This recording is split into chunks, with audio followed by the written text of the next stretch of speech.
Hi, Girish. Welcome once again. It's indeed an honor for us to have you on this call of Surfing with the Storm of this edition. Just reading your bio and reading about you is such an inspiration. However, for the audience, I'd like to give a little background about what we are stepping into, so that the next hour, might just end up shifting your lives and you might start doing something else. But in this process, I think it's important for us to know what Girish's journey has been. Having been in the airline industry, having been in the PR industry, a great cushy job, nice job, and suddenly there is a transition when he starts working for one of his clients, and you know and in the process he starts visiting hospitals. Then the day he meets pediatric children is when actually the shift happens, and we'll talk more about it on the call, and how he ends up creating home away from home for these lovely angels who come from various cities to the bigger towns and the bigger cities to get the treatment of cancer, and how he's been able to provide this home away from home for all these people. So it is indeed an inspirational journey, Girish, and thank you so much for accepting our request on being on the call. Thank you so much. Neerad, it's completely my honor to be here on the show, and especially now that I know, your own journey. My honor. Trust me. Thank you, Girish. I think we have the privilege of having a very humble person on the other side today. So let me begin straight with because we've always seen, Girish, that when there is somebody who takes this kind of steps in life, there is a lot of solid roots that anchor them. So I really want to know, what you like, really, what was your upbringing like? How did you grow up, in which city? So just talk a little bit about your childhood and some learnings from it. Sure. So I've been born and brought up in Mumbai, and my family consists of my parents, and I have an elder brother. So we were a family of four, and so interest. My childhood was actually interesting in the sense that growing up, till about fifth or sixth standard, I used to have my grandmother till that time, and she was very skeptical about somehow me going down and playing with other kids. So I was one of those kids who used to be mostly at home, and I used to call friends home, and my outdoor activities have been to a sort of minimum during that age, and so that kind of got me to reading a lot. So I kind of developed the habit of reading, because if you're at home and nothing much to do, and you didn't have the privilege or luxury of as many channels that you have today, so you end up reading. That's what I used to do. And my dad and mom both used to work, and after my grandmother passed away, so I used to be like a kid who was coming back from school and on my own, and doing my stuff all by myself. My lunch and everything, I used to take care of it. In the sense that not that I used to prepare it, my mom used to do that, but there was all taken care by me and my brothers. We used to be together, and so my dad and I guess it comes from most for more South Indian families, I guess. So my dad was very averse to the idea of giving out pocket money. So he would say that if you want something, you tell me and I'll get that for you, but I'm not gonna give you money. Uh, so me and my brother, we got into this habit of that we have to earn money if we have to sort of spend, and that's how as kids we used to do some kind of odd jobs to sort of earn our pocket money. Right. And my dad got retired, and then he started a shop in Dombivli. And so what I used to do is while my friends used to sort of party and go out, I was actually kind of getting stuff from the wholesale market for the shop, and my brother would do the same thing. So my childhood or my teenage, most of that period has been where I was kind of, usually working or trying to be at the shop. And I got inclined to sort of, setting up stuff and, understanding the business aspect of a lot of things. What is wholesale market, retail market. So my childhood has been kind of slightly unique than, as normal children would have. So, but yes, what I was used to seeing was, hardworking parents who were sort of, coming up. We are a middle class family, so everybody is kind of trying to make ends meet, and you seeing your mom and dad working hard, and you're all putting in as a family. You're all sort of putting in the efforts together. So uh, it was interesting, and it was fun, I guess, at the same time. Wow. Wow. Wow. So I'm sure there's a lot of learning given the fact that you went to buy stuff from a wholesale retail and all of that. I think which is being helpful now in terms of the business sense that you probably develop. But just one more kind of question, you went on to then kind of take a job in a corporate, which is an aspiration for a middle class family where, somebody Right. with a high paying job. So how was your career path or career growth during that time? So as I said, I was since uh, as a kid, since I was home a lot, and we had a computer at home, fortunately, at that point of time. So I used to do a lot of stuff on the computers. And at that point of time, I came to know about a vacancy with Ethiopian Airlines, who wanted to sort of, shift their entire accounting from a manual form to a digitized form. So I was part of that project, and I was working with Ethiopian Airlines for like about 2 years. And since it was related to finance, and I am a commerce graduate, I picked that up quite quickly. And from Ethiopian Airlines, I kind of shifted to Malaysian Airlines, and I was working with Malaysian Airlines for about almost 9 years. And that's how my shift happened from, sort of working with my dad and to a corporate side. And because I started off with computers and my focus was initially in finance, I had always remained on the finance side of this thing. So I was a station accounting head, and then moved on to become a finance head at Malaysian. And from aviation, then I had a short stint in PR for about 3-4 years, and then I moved back to travel again. So I have been mostly from the travel industry. I mean, from the airline and travel industry. Interesting. And all these are very flashy industries. When you look at it from outside, you heard that the airline obviously is the airline, but the PR also has a lot of jazz and bling, attached to it and stuff. So how did you still manage to stay centered amongst all of this that was happening around you? So if you're in the finance or accounts side, you remain kind of centered, I guess. It comes as part of the job, where you have to sort of ensure that you're kind of managing the expenses, and keeping a tight leash on the budget and stuff like that. So I think that kind of comes naturally to you. Your personality sort of evolves as per that, as per the work that you're doing. And that's what I have been doing.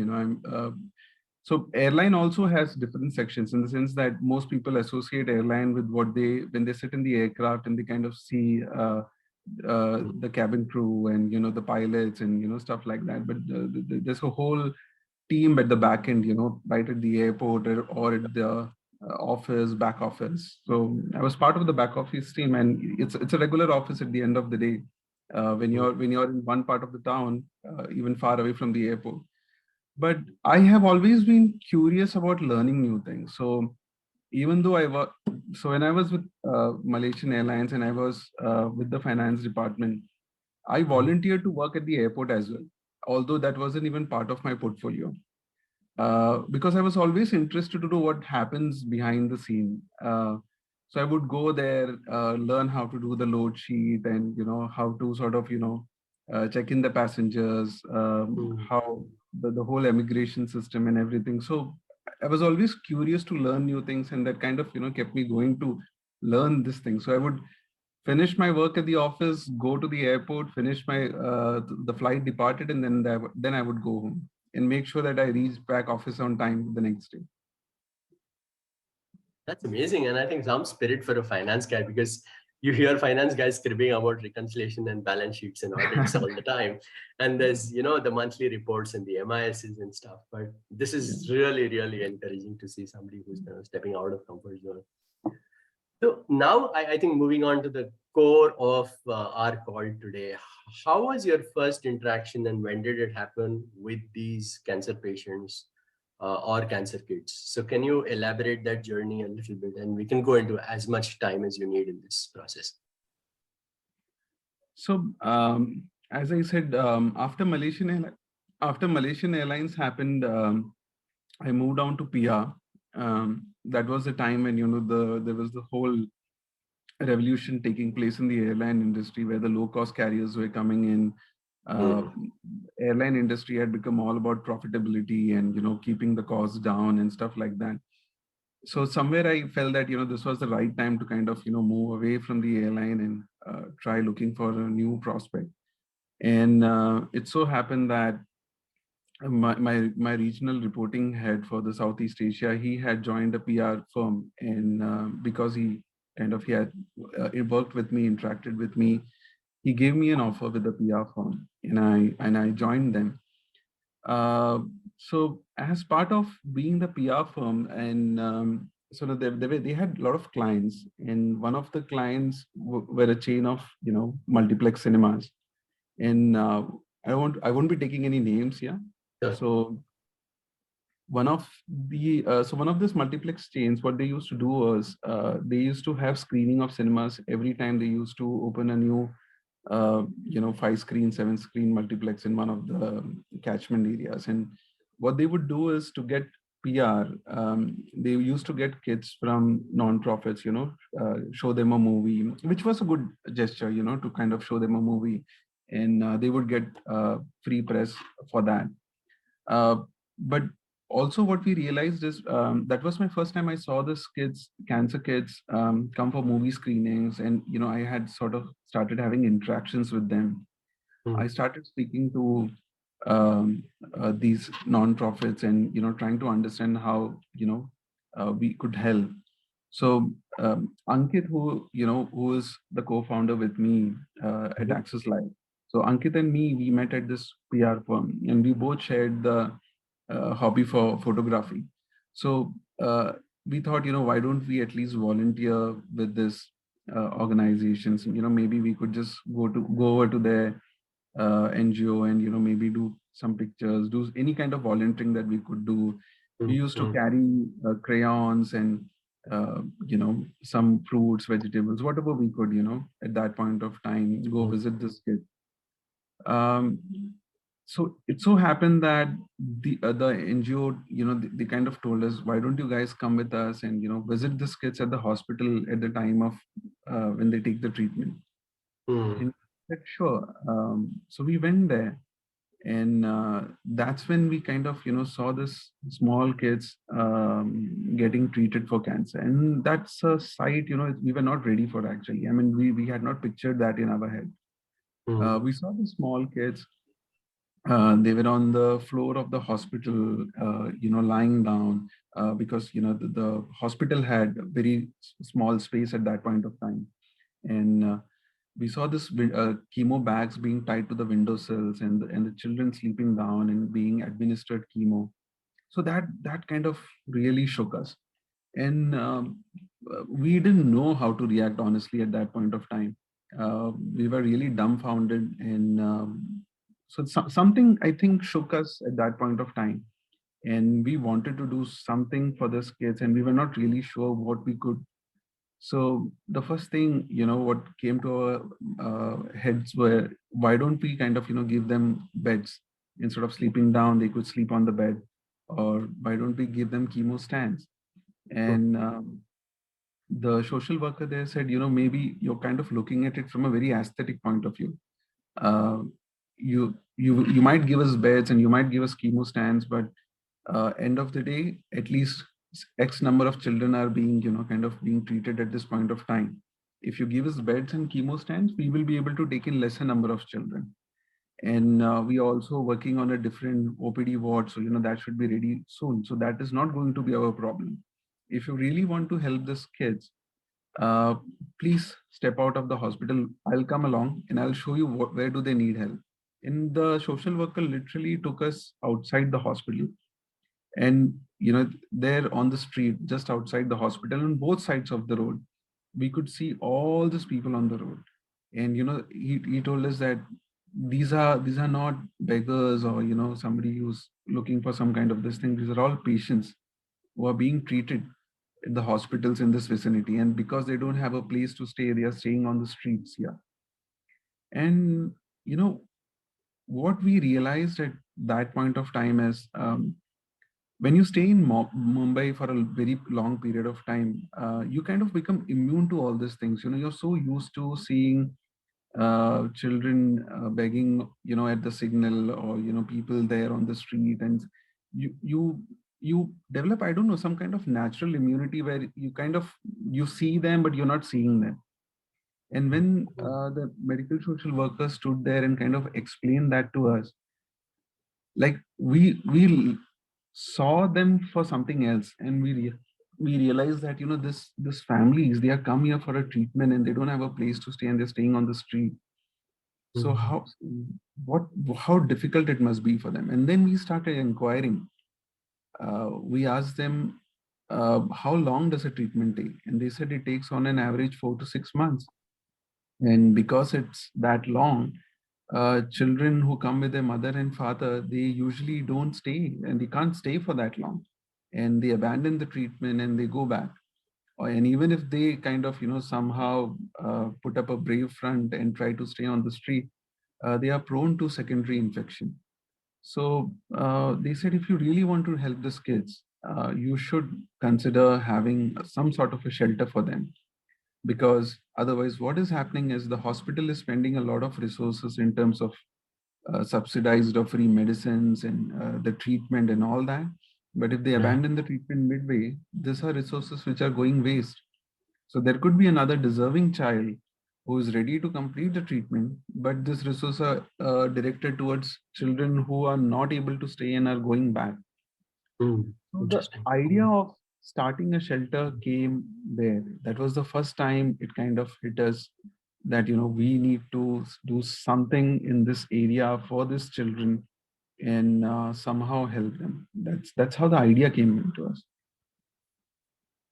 And also, when these kids are kind of living on the street, food must becoming a primary issue for them, right? Because if you don't have good nutrition during a cancer treatment, we know that the effects of the chemo and the treatment might not be able to help you. You might have more toxicity if you're not nutritionally conditioned. So was that also something that you saw along with this?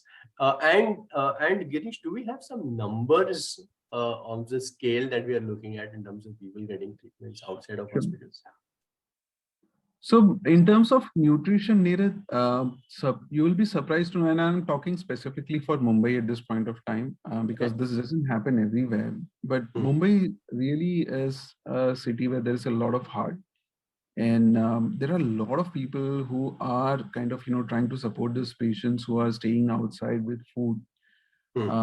Especially, I can definitely say that their breakfast and lunch is something that a lot of organizations make sure that these families are being taken care of. Now, I wouldn't really comment on the nutritional value of it, but at least they make sure that these families are not going hungry. So there are a lot of organizations who are trying to make sure that they get at least 2 square meals a day. But the issue here is they are having food, right? And these families who stay outside. Now, I'm talking all these things I'm talking about in the year 2013-14. This is the period that I'm talking about. Now, imagine there is a child, and that child is traveling with the mother and the father. And chemo treatment, as you know, it's an OPD treatment. So you go into the hospital during the day, the chemo is done, and you're done for that day. By evening, you're out. And you might probably won't need to go visit the hospital again for next 3 or 4 days. And then again, they will do your CBC, and then they will determine if you're ready for the next chemo. Now, what happens between that 3 or 4 days when you don't have to go to the hospital? Uh, the mother is staying on the street. What does she do to change her clothes, or to go to the washroom? What do they do for that? So they have to end up going to the hospital, under some pretext, and this is all a load on the hospital.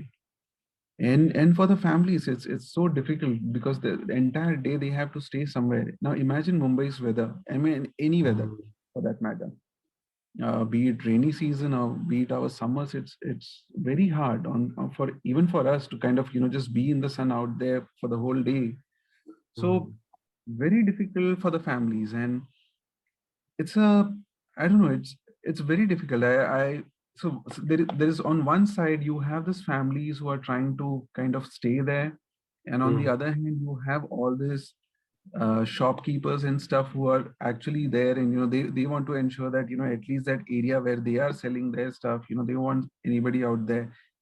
I have had a family who came to us, and they said when they were trying to stay outside on the street, uh, there used to be a shopkeeper who used to keep throwing water in the area in and around his shop so that nobody would kind of end up staying besides his shop. Now somebody might say that shopkeeper is a mean person, but he's probably looking for his survivorship. These guys are looking for their. I mean, it's very difficult to kind of blame anybody for these kind of things. Oh, wow. So that's how the Access Life story began in the head. How did it manifest in action for all of you? So that's the funny part, honestly. I'm saying funny because sometimes you oversimplify things. That's what we did, I guess. So we thought, क्या करना है? We need a shelter. एक घर ले लेंगे rent पे. We will let the family stay there. They will finish their treatment. They will go. Another family comes in. So it auto mode. It will just go on. And we thought, what should we do? We should probably just take a house on rent, and kind of things will just happen. So before doing any of that, I had to first get my family involved. I had to tell my family, guys, this is something that I'm planning, and I'm planning to sort of do this on the side while I'm working. So I need to know if you guys are in on this, because end of the day, you need to have your family support. Otherwise, you can't just. It's a huge commitment at the end of the day. So surprisingly, my family was very very supportive of this. Personally, so me and my wife, we had always decided that if we were to ever have kids, we will adopt a kid. And I was having this conversation with her, and I said, what, we could either adopt a kid and help one child, or maybe we could do something like this and we could help a lot more children. So we thought maybe it's something we can give it a try. So mentally we thought we will give it a try for the first year. Whenever we start, we'll give it a try for the first year and see how it goes, and we will cross that bridge when we reach there. The first attempt was to just at least give it a try for a year. And from there we started the hunt of finding a place, and we were rejected right, left and center by everyone. So the moment we went, and we went to all the brokers, we told them, we are looking for a house where we can have this family stay in. And at that point of time we were looking for just a 2 BHK or a 3 BHK max. And we thought we can, even if it's 2 or 3 families off the street, obviously we cannot kind of suddenly change the entire scenario what's happening, but at least 2 or 3 families, whatever we can, we thought we will try and do. So we met all kind of landlords in that period. So from 2014 until 2013 until 14, I think must be about close to 10 or 11 months.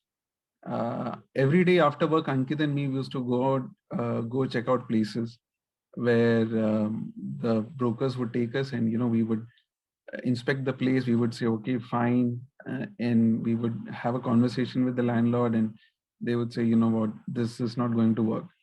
We cannot have children with cancer staying in this building because uh, they might look scary for other children because of their mask and because of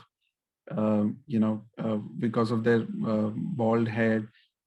Some people were scared because they said, we don't know where these families are coming from, which state. We don't know their background history. What if someone is a criminal? What if they kind of, these parents, they steal something, some issue happens, and the society will have a problem with us.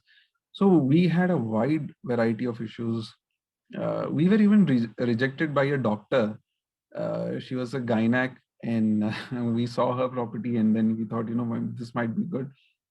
And she said, sorry, I think, if we start something like this in this property here, uh, the market rate of this property will go down. So we don't want to engage into something like this. So we have had all kind of, reasons thrown at us. And we were actually surprised that many people actually thought that cancer was contagious. So they actually thought that, letting somebody with cancer stay next to them can probably cause cancer to their loved ones. And they didn't want to have that. So how seriously do you think, Girish, this is ingrained in terms of this, conceptions about not only cancer, but even the insensitivity around this whole process? How deeply do you think this is ingrained in our system? I mean, we are facing that problem even now in 2022 when we are trying to open new centers. And let me also tell you one thing. I find it quite surprising. So people are not averse to the idea of an organization like ours, what we are doing. Sometimes they are just averse to the idea of having an organization like this as their next door neighbor. So if it was far away from their home, they would, be happy to help, but they don't really want something like this happening next door. Now, again, I'm not judging anyone by saying something like that. And I believe because, what we have seen is, as we speak to a lot of people, we understand there are different reasons due to which people decline. Some people are generally, they don't want to sort of, have something like that around them, because, they kind of feel that that would make them depressed to see children undergoing treatment like this and stuff like that. So there are innumerable reasons. Some people might have their own experiences to be scared of having some kind of strangers next to them. So not blaming anybody here, but I'm just trying to make a point that it is very difficult to, find a space for the cause that we are into. It's not an easy thing to do that. It's difficult. Doesn't come across easily.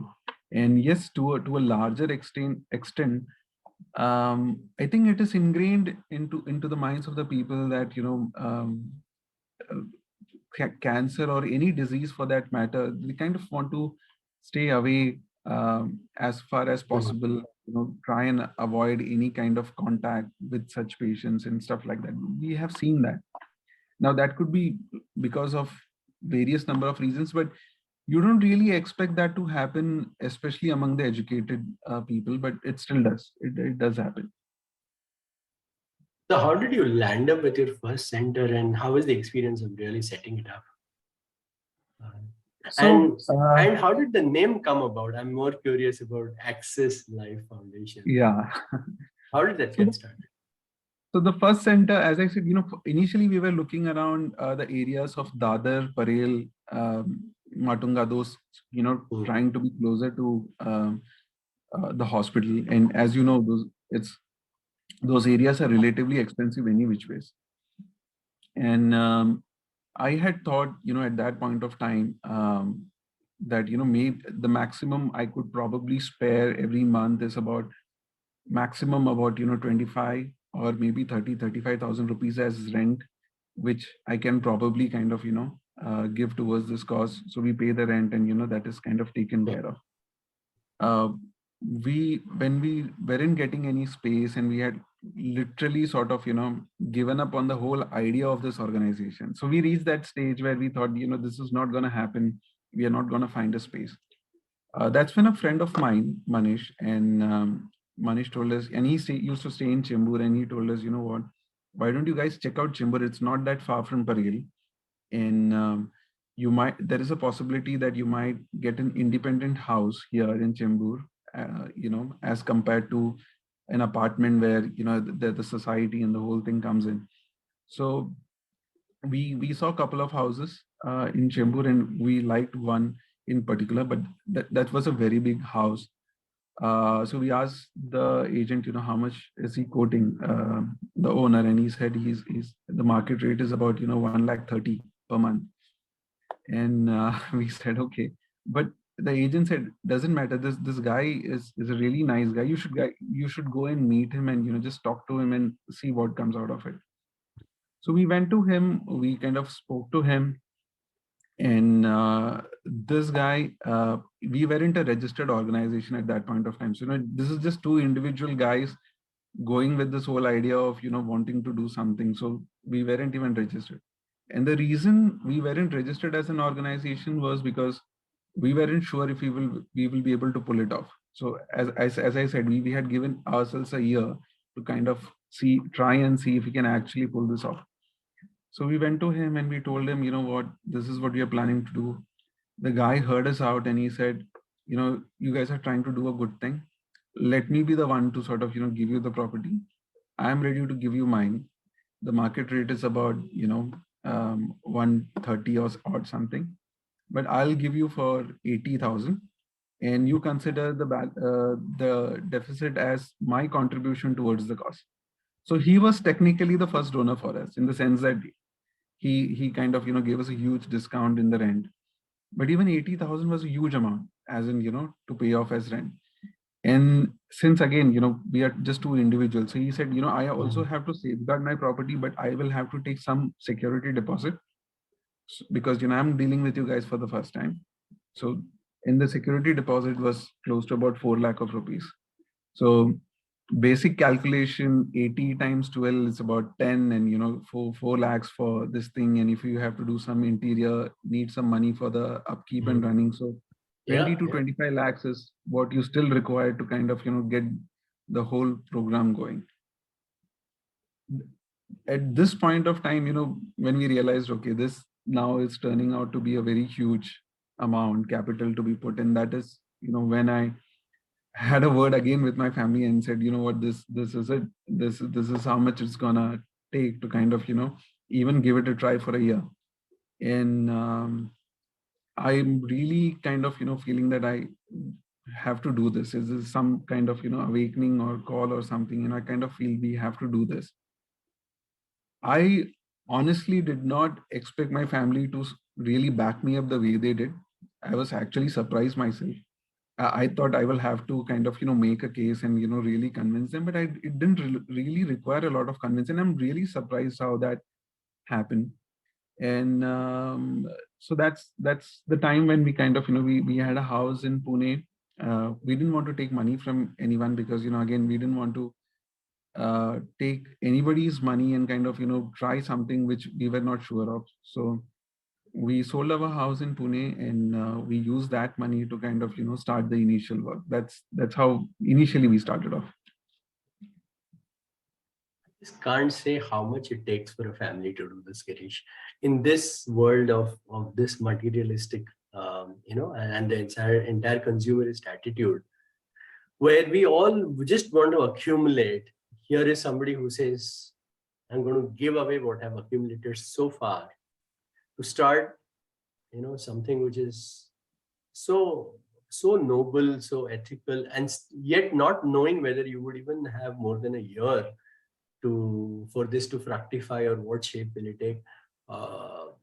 Really hats off to your entire family and the entire backing, because of which this absolutely. I mean, it's all my my family, and even Ankit's family for that matter. I mean, Ankit's family supported him in the way that he was also. So we both of us were doing this along with our work, and honestly, this is not a part where I usually want to kind of keep on saying. If you look at my website or anywhere, I don't really mention the part of how we started Access Life. It's not there. It's not something I like to mention about. I think the focus is more about what we started and how we did it, not about our sacrifices or how we did it. It's about where we are now, and that is purely because of a lot of other factors, which obviously I will be talking about as we go along. It's got a lot to do with the team who joined us and the people who have come in to support us and the inspiration that we have drawn from these children. It's amazing.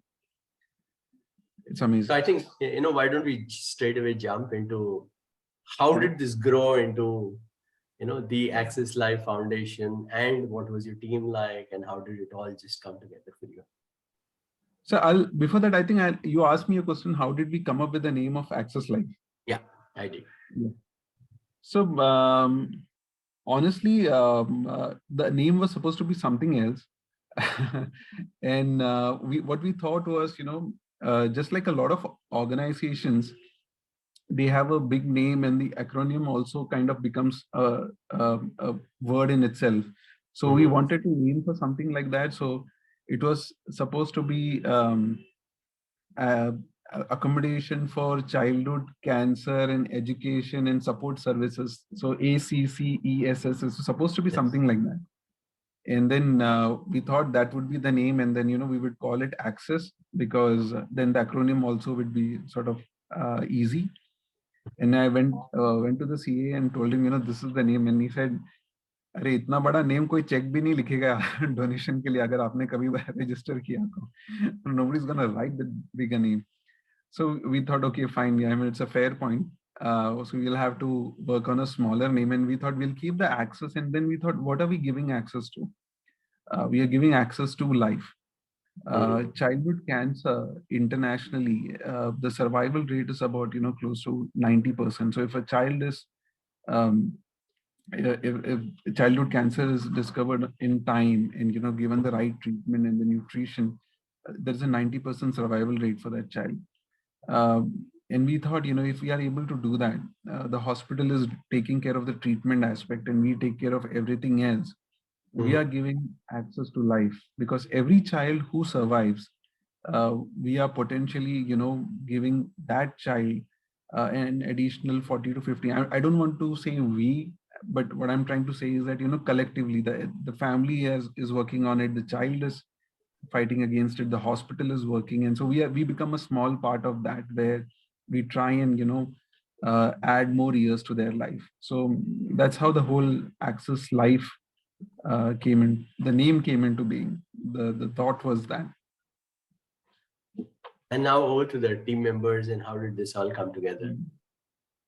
So after we got in that place at Chembur, and that place turned out to be bigger than what we expected. So what we had in mind was maybe a 2 BHK or a 3 BHK, but this was a proper 4 BHK with a separate kitchen, with a small office, a small area in the down in a huge compound. So we were able to kind of make 8 family units in that. So what we did was we went to all the accommodation centers that are there available in that were present in Mumbai at that point of time, and we kind of try to understand what is it certain organizations have, what they don't have. We took the plus and minuses from each organization, and we kind of try to put that into our units to make sure that the family has a very clean, neat and hygienic. So that was always the focus right from the start. The place has to be very hygienic, very neat, very clean, because these are children who are undergoing treatment of cancer. They are taking heavy doses of chemotherapy. Their immunity is the lowest. So the place has to be very clean and hygienic. So we were focusing from the start to have a center designed around that. So we had 8 units, and June 14th is when we started Access Life. And on that day, we had the first 4 families walk in. Now, Neerad, I'll tell you, till such time, till that 4 families walked in, we were like, we had a completely different level of confidence. But the moment those 4 families walked in, It felt as if, somebody just pulled the carpet from our feet, below our feet. We were scared, honestly scared, to see those families right there in front of you. And then suddenly we kind of realize, okay, we have taken a responsibility. It's a huge responsibility. Suddenly the families are in front of you. You see those 4 kids in front of you, and they're kind of looking up to you, trying to figure out, okay, now we have reached here, what to do next. And then we kind of took them to each unit. We kind of made them comfortable and everything, and we were there for from morning till about afternoon. And then we were kind of hungry, so we had set up everything, the bed, the mattresses, the blanket, and we had the kitchen ready with the gas stoves and the utensils and everything.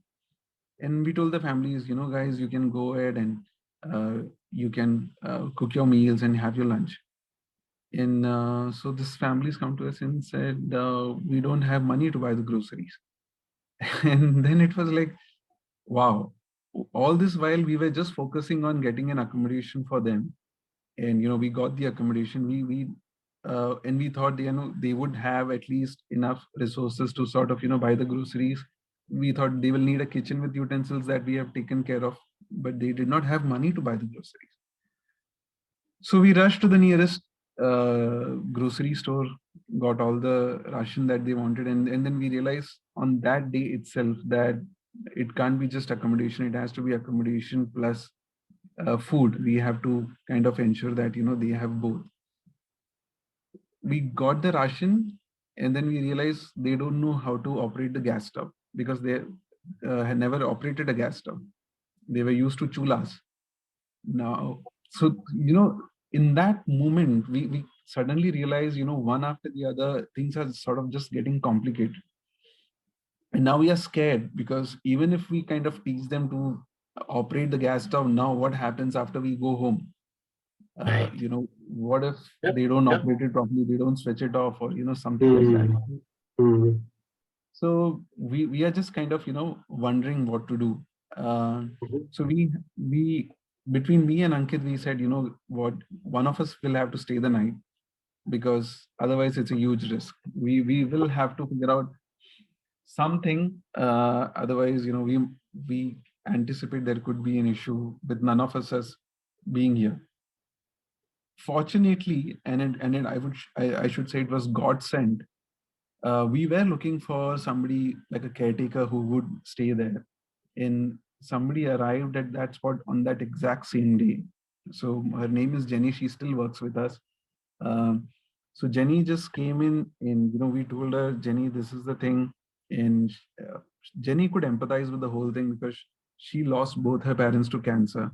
Her brother is a cancer survivor, and we told her, this is what we have been trying to do. This is a effort that we have been trying to put on, and these families have now come in, and we need somebody who can take care of these guys and ensure that they're all safe. She just said one sentence: from today onwards, this is my home. You guys can go home, I'll take care of it.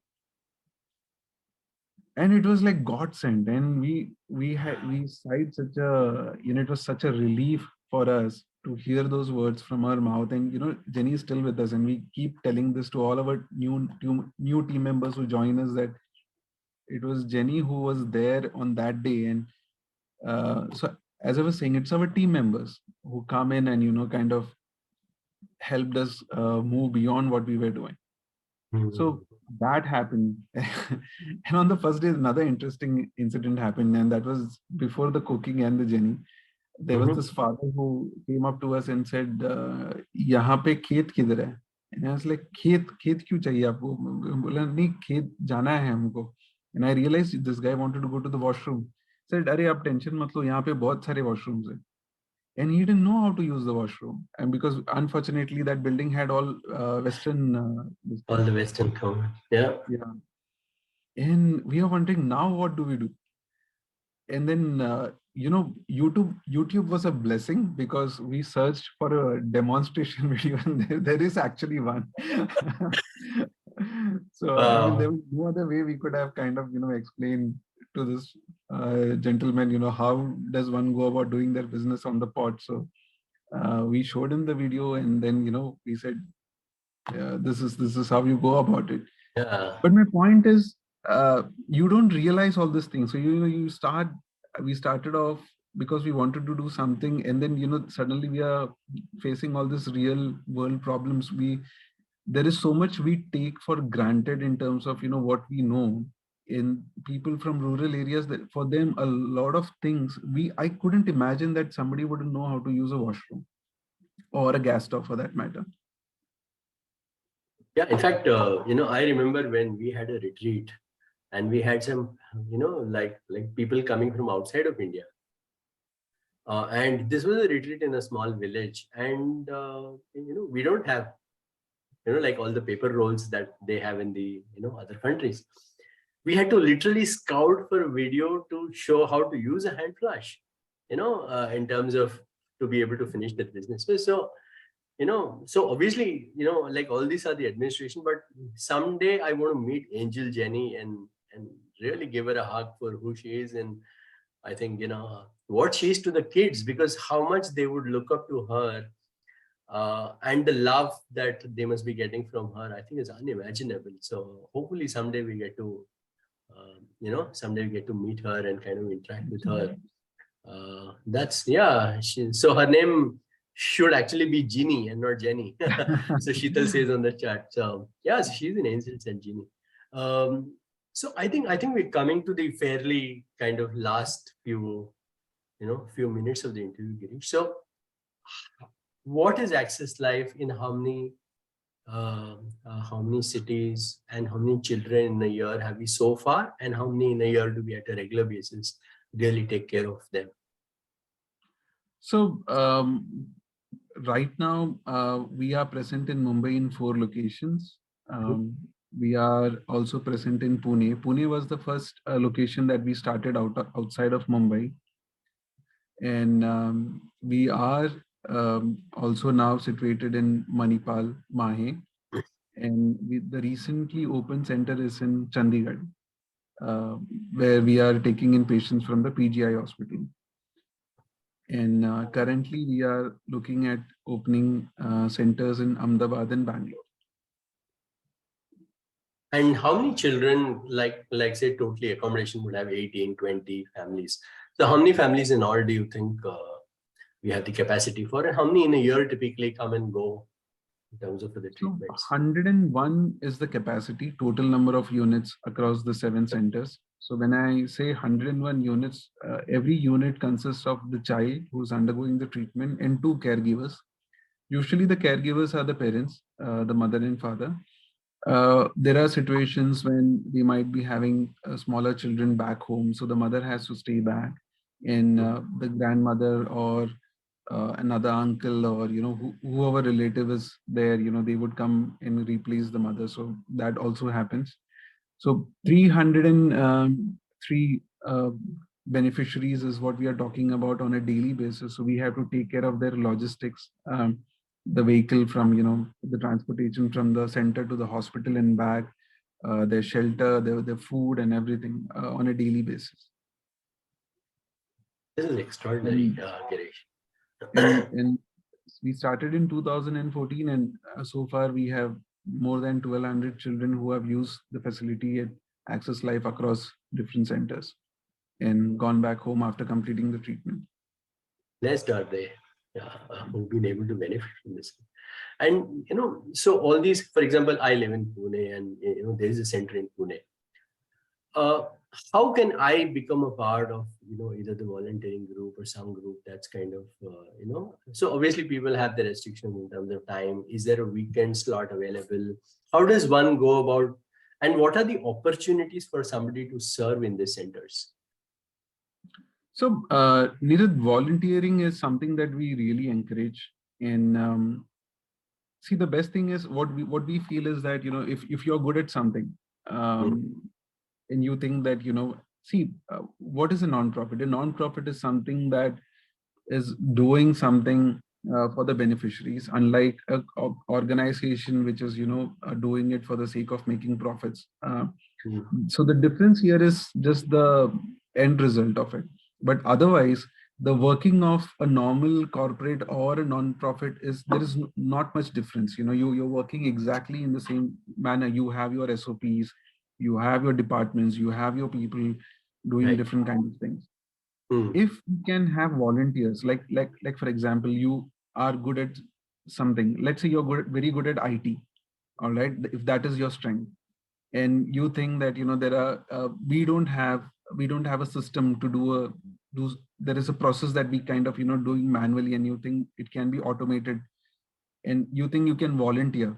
Now, if that is what your strength is, and you think that you can create a small system for us and give it to us, which we can kind of adapt and make our lives easier, we are more than happy. If So depending on what you do, I mean, we have a volunteer. She's really good at painting. So what she does is she sometimes paints, and then she comes over and she also teaches the childrens how to paint. Wow. Okay. Somebody likes singing. They do. So we have recreational activities. So they come over the weekend and they do a musical gig for the children out there. So truly depends on what you are good at. I would rather have a person doing what they really enjoy doing, Okay. and then it's beneficial. It's a win-win for us. Say your interest lies somewhere else, and then I come and tell you, when you come for volunteer, I ask you, "Arey, bachcho ko story sunao," but that's not something you enjoy. So you Right. might come once or twice, and then you'll just leave that.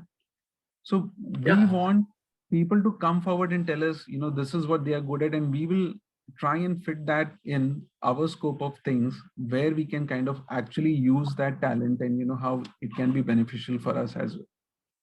Beautiful. In fact, when I forwarded the message of this kind of interview with you, Right. uh, we immediately got a gift from one of our, like the previous speakers, Supriya. She says, there are two things that I want to do with the kids. One is I have a friend who does amazing puppetry for children. Oh, So that is one thing that she's committed to doing at the Kalyani Nagar Center. awesome. And the other thing I think is a dance movement therapy with the caregivers, so that they are able to relieve themselves of the stress for some time during the day. So Right. straight off, I think, Supriya is kind of committed to these two. She's not on the call, unfortunately. Otherwise, we would have asked her to share it from her. Very, But very yeah, I sweet of think, you. yeah. No, this has been such an amazing, journey. And I think so many insights have come up from this for our own journeys, because we all get bogged down by surprises. It just creates anxiety, it creates stress, and you've kind of step by step, you've been there, you've seen it through, you've crossed over, and then here you are after so many years sharing with such groundedness that it's almost amazing, as if this was always meant to be. But very few people realize that there is a whole process that's kind of happened. So first and foremost, I like to extend my gratitude, Girish, for this amazing conversation that we've had.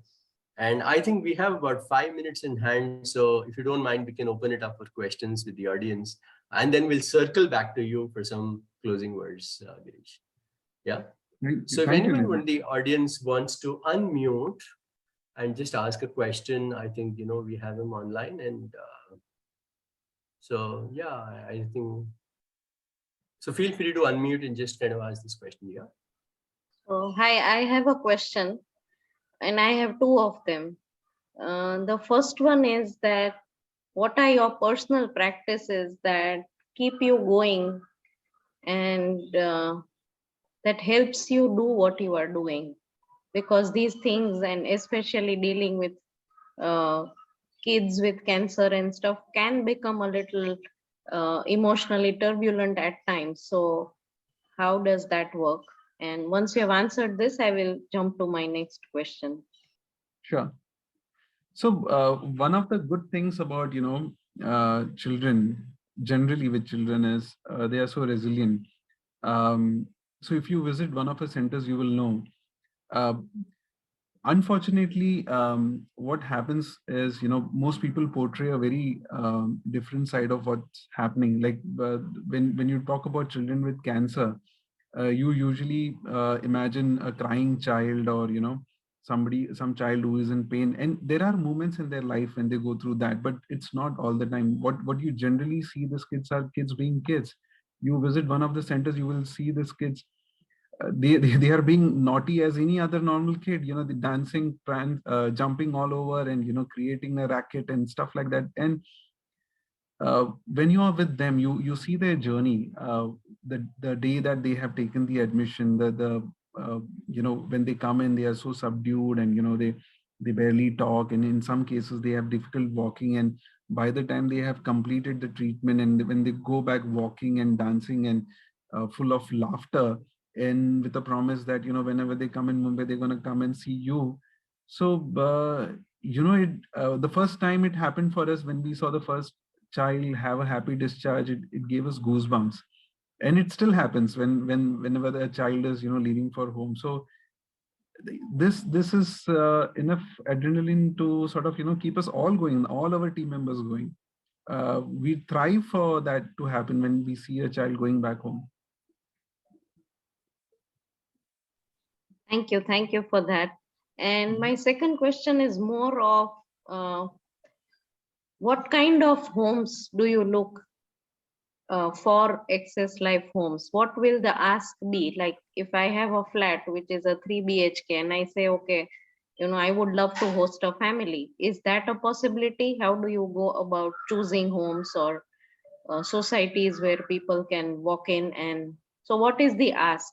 Like while volunteers are there, I understand, but there is also a specific ask. So if you like really share it out loud, then it would make more sense to all of us. Right. So the thing with apartments in societies, I mean, and I'm talking in general, usually the society members have an issue, because what happens is, if there are 3 families staying in, or so we are talking about when 3 families, then there are 9 people, because every child has 2 caregivers, and there will be a center coordinator in the center who stays 24/7. So at least 10 people, and there will be movement of other staff to that center or volunteers. Society, usually building societies are not very kind to that. A lot of movement or usage of lift and all that matters. So we usually nowadays kind of look for independent bungalows, or standalone buildings, or anything that doesn't have much of that wouldn't cause much interference to people staying in and around. So a separate entry and exit passage, that would be the bare minimum that we would look for. Thank you so much, Girish. Any other questions from the audience? If you have any, you can also write down on the comment box in case if there are any questions or any comments regarding the conversation that we've just had. I think we'll be happy to share it before we ask Girish to circle back again with his closing remarks. So anything, I think we'll take a moment to wait and see if there's anything coming up on the comment box.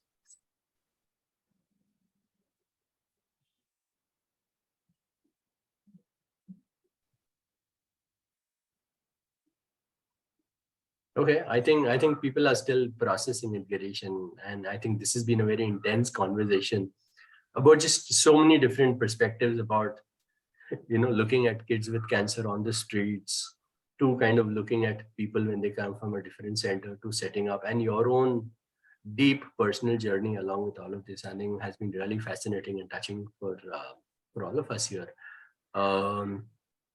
Yeah, so before we close, any closing thoughts? And I think there is a comment from Anand who says, Girish and team, certainly great work being done here. Our best wishes. Would like to contribute and we'll touch base with you whenever we can. And truly, you guys are doing super wonderful work for mankind. Great, looking for volunteering with Sushma Chavan. So, we've had some great feedback going on. And so how do you summarize really, in a sense, surfing with the storm of what's kind of come into your life, and what are your closing words for wisdom for anybody to kind of just understand life from whatever you learned so far?